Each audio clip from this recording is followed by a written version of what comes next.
काम की बात मत करो, अयोध्या में राम मंदिर का निर्माण करो। एक ही आवाज हमें हर जगह से सुनाई देती थी। और भाइयों बहनों, भारत माता के लाल, देश के यशस्वी प्रधानमंत्री नरेंद्र मोदी जी ने इस देश के संकल्प को पूरा किया है और स्वयं कोरोना कालखंड में कोविड-19 के सभी प्रोटोकॉल का पालन करते हुए स्वयं समय देकर के वे अयोध्या धाम पधारे और अयोध्या में आकर के प्रभु श्री राम के भव्य मंदिर के निर्माण कार्य का शुभारंभ अपने कर कमलों से प्रारंभ करके प्रधानमंत्री मोदी जी ने देश और दुनिया को राम राज्य की उस परिकल्पना का स्पष्ट संदेश दिया जो पिछले 6 वर्षों से इस देश के अंदर गांव के लिए, गरीब के लिए, किसान के लिए, नौजवान के लिए, महिलाओं के लिए और समाज के प्रत्येक तबके के लिए अपने एक एक क्षण जिसके लिए उन्होंने समर्पित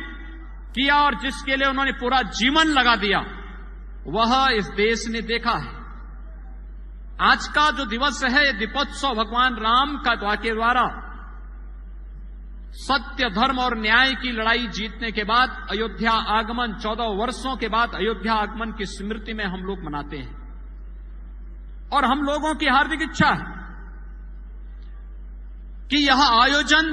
अयोध्या के माध्यम से देश और दुनिया के साथ जुड़े। दीपावली का आयोजन हर भारतवासी मनाता है। पूरी दुनिया के अंदर जहां कहीं भी सनातन हिंदू धर्मावलंबी होगा, भारत के अंदर जन्मी हुई किसी भी मत, मजहब, संप्रदाय से जुड़े हुए कोई भी अनुयायी वो भारतवंशी है, भारतवासी है, वह दीपोत्सव के साथ, दीपावली के आयोजन के साथ जुड़ता है और इस आयोजन के साथ जुड़ करके अपने जन्म और जीवन को गौरव की अनुभूति करता है। और हम लोगों को इस आयोजन को अयोध्या धाम के माध्यम से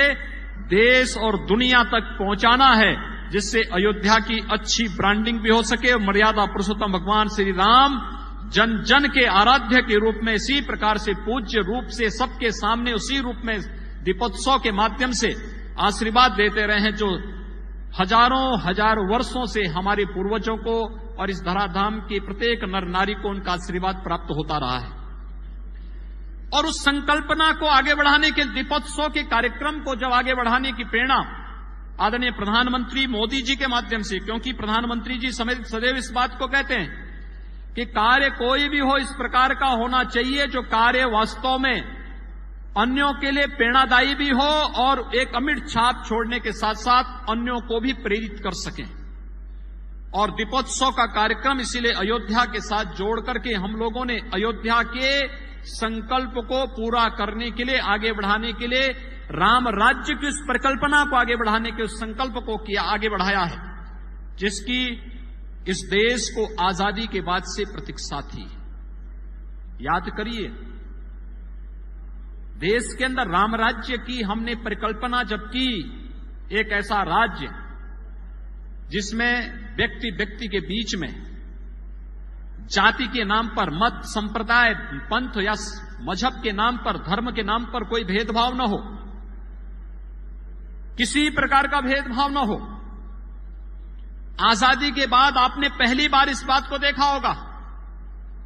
जब एक एक योजना को 2014 के बाद चलाने के बाद उसका आधार जाति, क्षेत्र, भाषा, मत, मजहब न बनकर के उसका आधार गांव बना, किसान बना, नौजवान बना, महिलाएं बनी, समाज का प्रत्येक तबका बना। और राम राज्य की उस आदर्श परिकल्पना को, चाहे गरीबों के लिए घर घर में शौचालय बनाने का कार्य हो, उसके माध्यम से नारी गरिमा के साथ साथ स्वास्थ्य की आदर्श परिकल्पना को हम चरितार्थ कर सकें, यह कार्य हो, या प्रत्येक गरीब को एक एक घर देने का, घर घर में रोशनी देने का, उज्ज्वला योजना के माध्यम से 4 करोड़ परिवारों को बिजली पहुंचाने का कार्य हो, या फिर नारी गरिमा का सम्मान रखने के लिए प्रत्येक परिवार को रसोई गैस के निःशुल्क कनेक्शन देने का कार्यक्रम रहा हो, आरोग्यता के लिए आयुष्मान भारत के अंदर, प्रधानमंत्री आयुष्मान भारत के अंदर हर गरीब को 5 लाख का प्रतिवर्ष स्वास्थ्य बीमा का कवर देने का हो, या इस कोरोना कालखंड में आपने देखा होगा देश के 80 करोड़ लोगों को निःशुल्क खाद्यान्न उपलब्ध कराने का कार्य और देश के अंदर पोर्टेबिलिटी के माध्यम से अयोध्या का वासी अगर वह मुंबई में, बेंगलुरु में, अहमदाबाद में या देश के अंदर कहीं भी है, अगर उसने अयोध्या में राशन कार्ड बनाया है तो उस राशन कार्ड से देश के अंदर कहीं भी राशन लेने की सुविधा प्राप्त कर सकता है। यह सुविधा अगर किसी ने उपलब्ध कराई है, प्रधानमंत्री मोदी जी ने उपलब्ध कराई है और इसमें जाति, क्षेत्र, भाषा, मत और मजहब के आधार पर किसी के साथ कोई भेदभाव नहीं किया गया। कोरोना कालखंड में कितना बड़ा कार्य हुआ, सबको बचाने के बावजूद सेवा के कार्यों को आगे करने के साथ साथ विकास थमने नहीं देंगे, रुकने नहीं देंगे, कार्यक्रम अनवरत चलते रहेंगे और ये कार्यक्रम भी निरंतर चलते चल रहे हैं। आपने देखा होगा आज केंद्रीय वित्त मंत्री जी का वक्तव्य भी सामने आया है। उन्होंने साफ कहा कि अर्थव्यवस्था अपनी पुराने स्वरूप में फिर से आकर के द्रुत गति से आगे बढ़ रही है। ये विकास की इस प्रक्रिया को आगे बढ़ाने का कार्य आज अगर हम उत्तर प्रदेश में सफल हो रहे हैं, हमने कुंभ को वैश्विक स्तर पर ले जाकर के एक सफल, स्वच्छ और सुरक्षित कुंभ के रूप में पूज्य संतों की भावनाओं के अनुरूप अपने आयोजन को इस रूप में प्रस्तुत किया, तो इसकी प्रेरणा, इसका मार्गदर्शन भी प्रधानमंत्री मोदी जी का था। अगर आज हम दीपोत्सव के कार्यक्रम को वैश्विक स्तर पर पहुंचाने में सफल हुए तो इसके पीछे भी प्रेरणा और मार्गदर्शन प्रधानमंत्री मोदी जी का था। कोरिया को स्वके को अयोध्या के साथ जोड़ना, फिजी को अयोध्या के साथ जोड़ना,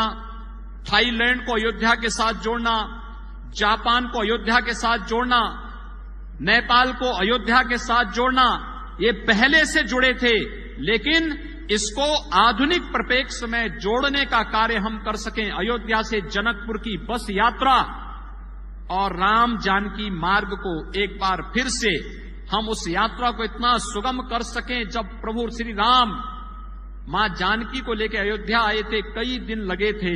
लेकिन आज प्रधानमंत्री मोदी जी के कारण अगर सड़क मार्ग से कुछ ही महीनों के बाद जब ये मार्ग राम जानकी मार्ग बनकर के तैयार होगा, 5 से 6 घंटे की दूरी में हम सीतामढ़ी से अयोध्या की दूरी तय करने में सफल हो जाएंगे। जब भरत जी को भगवान राम से मिलने के लिए चित्रकूट जाना पड़ा था, उनको भी कई दिन लगे थे, लेकिन आज राम वनगमन मार्ग प्रधानमंत्री मोदी जी के कारण और उत्तर प्रदेश में हमारा पीडब्ल्यूडी मंत्रालय मिलकर के इस कार्यक्रम को ऐसा बनाना चाहता है कि हम आने वाले समय में मात्र 3-3.5 से 4 घंटे के अंदर अयोध्या से चित्रकूट धाम पहुंचने में सफल हो जाएंगे। ये है कार्य की परिकल्पना कैसे होती है। पूरी रामायण सर्किट की परिकल्पना को साकार करके जहां जहां प्रभु के चरण धरे गए, हम वैश्विक पटल पर उसे एक पर्यटन केंद्र के रूप में विकसित करके श्रद्धालुओं की श्रद्धा का भी सम्मान करेंगे और पर्यटकों को भारत की प्राचीन परंपरा और संस्कृति के साथ जोड़ने का कार्य भी करेंगे। ये मार्गदर्शन और प्रेरणा प्रधानमंत्री मोदी जी की रामायण सर्किट के रूप में, कृष्णा सर्किट के रूप में, आध्यात्मिक सर्किट के रूप में अलग अलग धामों को अलग अलग रूप में जोड़ने का कार्य किया जा रहा है। और यह कार्य जिस रूप में होता हुआ दिखाई दे रहा है, अयोध्या के अंदर पंचकोसी परिक्रमा, 14 कोसी परिक्रमा, 84 कोसी परिक्रमा, पिछली सरकारें इन परिक्रमाओं को रोकती थी और आज की सरकारें, प्रदेश की हो या केंद्र की सरकार, इन परियोजना कोसी, पंचकोसी, 14 कोसी, 84 कोसी परिक्रमा की इस परिक्रमा के लिए हमारे पूज्य संतों के लिए और भक्तों के लिए दोनों के पैरों में छाले न पड़े, बल्कि प्रभु नाम का स्मरण करते करते वो लोक कल्याण के लिए, राष्ट्र कल्याण के लिए अपने आप को समर्पित कर सकें। इस भाव के साथ इन सभी पंचकोसी, 14 कोसी और 84 कोसी के क्षेत्रों में पर्यटन विकास की उन सभी संभावनाओं को विकसित करने के लिए पूरी ताकत के साथ कार्य कर रही है। ये है सरकार का भाव। आज ये कार्यक्रम उसी तेजी के साथ आगे बढ़ रहे हैं। सरयू जी की अविरलता और निर्मलता ये किसी से छुपी भी नहीं, लेकिन राम जी की पेड़ी में पिछले 3 वर्षों के अंदर आपको परिवर्तन देखने को मिला होगा। पहले राम जी की पेड़ी में आप आते थे, पानी जमा रहता था, सड़ता रहता था, भक्तगण चाहते हुए भी स्नान नहीं कर पाते थे। और आज राम जी की पेड़ी में हमारा जल शक्ति विभाग और भारत सरकार का जल शक्ति मंत्रालय। यहाँ पर आप सुन रहे हैं मुख्यमंत्री आदित्यनाथ को, वो अयोध्या में दीपोत्सव के उत्सव पर बोल रहे हैं और वहाँ पर पर्यटन की संभावना को भी बता रहे हैं। आज वहाँ पर शाम में दिए जलाए जाएंगे अच्छी खासी संख्या में।